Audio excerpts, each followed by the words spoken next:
Assalamualaikum warahmatullahi wabarakatuh anak-anak. Bagaimana kabarnya hari ini? Alhamdulillah baik, kalian semua sangat semangat hari ini. Nah, jadi sebelum kita memulai pembelajaran hari ini, kita berdoa dulu ya. Angkat kedua tangannya. Bismillahirrahmanirrahim. Raditu billahi rabb wa bil islami dina wa bil muhammadin nabiyya wa rasulah. Rabbi zidni ilma warzuqni fahma. Amin. Berdoa selesai. Baiklah, setelah ini Ibu akan mengabsen kalian ya. Nah, kira-kira pada hari ini siapa yang tidak berhadir? Oh, bagus, hadir semua. Kalian sangat semangat. Oke, nah selanjutnya kita masuk pembelajaran. Ada yang tahu nggak kita hari ini belajar tentang materi apa? Oke, kalau belum tahu silahkan buka bukunya dulu. Nah, kalau sudah dibuka, oke, sudah dibuka bukunya. Nah, baiklah, kalau sudah dibuka, mari kalian lihat pada halaman 4. Nah, di situ ada materi apa? Iya benar, tentang dakwah Nabi Muhammad SAW. Nah, di sini kita akan mempelajari mata pelajaran itu pada hari ini. Simak dengan seksama ya anak-anak. Coba anak-anak ibu semuanya perhatikan gambar yang ada di layar ini. Apa yang anak-anak ibu ketahui tentang gambar tersebut? Tepat sekali. Gambar yang pertama yaitu orang yang sedang berdakwah, dan gambar yang kedua yaitu seorang yang sedang berdoa di kota Mekah. Yang pertama, ibu akan menjelaskan dakwah secara sembunyi-sembunyi. Nabi Muhammad SAW memulai berdakwah di kota Mekah setelah turun wahyu yang kedua, yaitu surah At-Mudatsir ayat 1-7. Di dalam ayat ini Allah Subhanahu wa taala memerintahkan Nabi Muhammad untuk berdakwah. Di awal dakwahnya hanya terbatas kepada keluarganya dan juga dilakukan secara sembunyi-sembunyi di rumah Arkam bin Abil Arkam. Adapun yang masuk Islam dalam dakwah secara sembunyi-sembunyi adalah Khadijah bin Khuwailid, Ali bin Abi Thalib, Abu Bakar, Utsman bin Affan, Jubair bin Awam, Abdurrahman bin Auf, Sa'ad bin Abi Waqqas, Talhah bin Ubaidillah, Abu Ubaidah bin Jarrah, Arkam bin Abil Arkam, Ummu Aiman, dan Zaid bin Haritsah. Mereka mendapat pengajaran agama Islam langsung dari Nabi Muhammad SAW dan merupakan orang-orang yang pertama masuk Islam atau disebut as-sabiqunal awwalun. Selanjutnya, dakwah secara terang-terangan. Setelah 3 tahun lamanya, Nabi Muhammad SAW menjalankan dakwah secara sembunyi-sembunyi. Suatu hari, Rasulullah SAW mendapatkan perintah untuk berdakwah secara terang-terangan, yaitu dengan turunnya surah Al-Hijr ayat 94, yang artinya, maka sampaikanlah olehmu secara terang-terangan segala apa yang diperintahkan kepadamu dan berpalinglah dari orang-orang musyrik. Quran Surah Al-Hijr surah ke-15 ayat ke-94. Yang pertama dilakukan Nabi Muhammad SAW dalam berdakwah secara terang-terangan adalah mengumpulkan dalam jamuan makan para kerabatnya dan orang-orang terpandang dari kaum Quraisy. Mereka diajak untuk menyembah Allah Subhanahu wa taala, berbuat baik kepada sesama dan tidak boleh saling bermusuhan. Hanya sebagian kecil yang menerima ajakan Nabi Muhammad SAW dan sebagian besar menolaknya, termasuk paman Nabi yang bernama Abu Lahab secara keras menolak, bahkan mengancam akan memusuhi Nabi Muhammad SAW apabila meneruskan dakwahnya. Walaupun mendapatkan tantangan dan ancaman, beliau tetap tabah dan tidak putus asa dalam berdakwah. Yang selanjutnya ada ketabahan Nabi Muhammad SAW dalam berdakwah, di mana yang poin pertama yaitu ketabahan atas ancaman paman Nabi Muhammad SAW. Pernah suatu ketika Nabi Muhammad SAW sedang sholat, datang Abu Lahab meletakkan kotoran di atas punggung beliau. Abu Lahab terkenal sebagai orang yang paling gigih menentang dakwah Nabi Muhammad. Demikian juga istrinya. Hal itu dilakukan agar Nabi Muhammad merasa kesakitan kakinya apabila melewati jalan tersebut di waktu fajar untuk sholat ke masjid. Nabi Muhammad SAW dengan sabar menjalani cobaan itu. Kejahatan mereka berdua akan mendapatkan balasan dari Allah Subhanahu wa taala. Seperti yang terdapat dalam Al-Qur'an surah Al-Lahab ayat 1 sampai 5, yang artinya binasalah kedua tangan Abu Lahab dan benar-benar binasa dia. Tidaklah berguna baginya harta dan apa yang dia usahakan. Kelak dia akan masuk ke dalam api yang bergejolak, yaitu neraka. Dan begitu pula istrinya, pembawa kayu bakar, penyebar fitnah. Di lehernya ada tali dari sabut yang dipintal. Quran Surah Al-Lahab ayat 1 sampai 5. Selanjutnya ada ketabahan atas ancaman para penguasa Mekah. Penguasa Mekah tidak rela melihat Nabi Muhammad bertambah pengikutnya. Mereka mengadakan pertemuan Darun Nadwah, membicarakan tentang cara dan sikap apa yang dapat dipergunakan untuk merintangi dakwah Nabi Muhammad.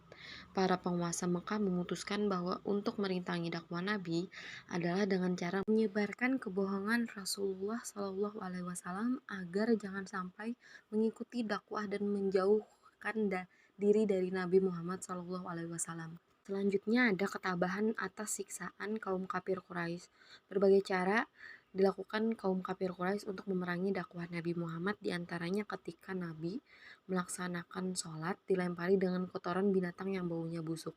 Kaum kafir Quraisy juga bersepakat apabila Nabi Muhammad berjalan di suatu tempat akan dipukul dengan pukulan yang sangat keras.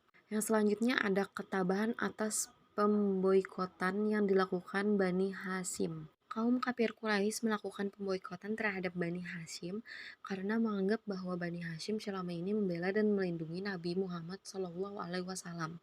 Dengan diboikotnya Bani Hasyim, Nabi dan umat Islam pada waktu itu menderita kelaparan, kemiskinan, dan tidak bisa berhubungan dengan dunia luar.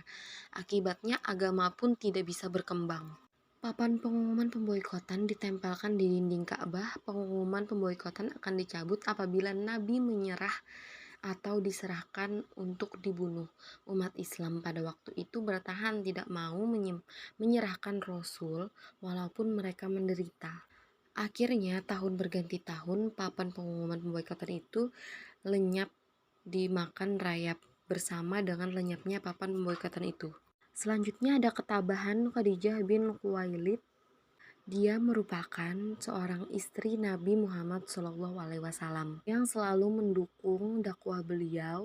Khadijah selalu mendukung dakwah Nabi dengan harta benda, jiwa, dan raga beliau. Khadijah banyak menghadapi ancaman dan cacian dari kaum kafir Quraisy. Mereka menyuruh Khadijah agar mau membujuk Nabi Muhammad menghentikan dakwahnya, namun bujukan itu ditolaknya. Yang selanjutnya ada ketabahan Abu Bakar.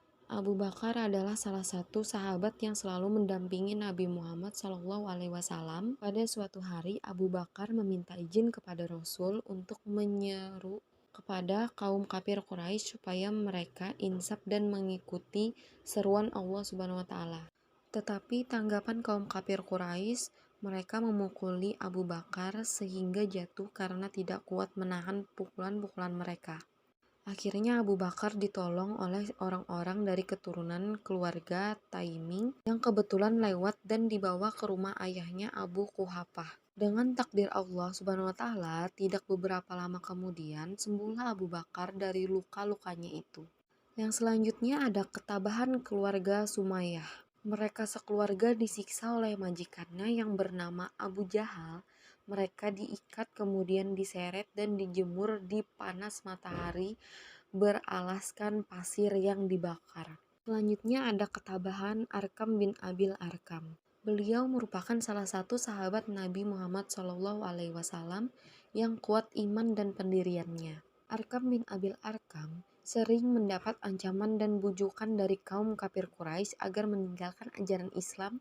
Arkam bin Abil Arkam tetap tabah dan menjadi pengikut setia Nabi Muhammad. akan ikut hijrah ke Madinah meninggalkan rumah dan harta benda yang melimpah. Selanjutnya ada ketabahan Bilal bin Rabah, di mana beliau ini merupakan seorang hamba sahaya yang berasal dari Abesinia, yaitu Ethiopia. Dia dibeli oleh Umayyah bin Khalaf, salah seorang pemuka kafir Quraisy dan penentang dakwah Islam.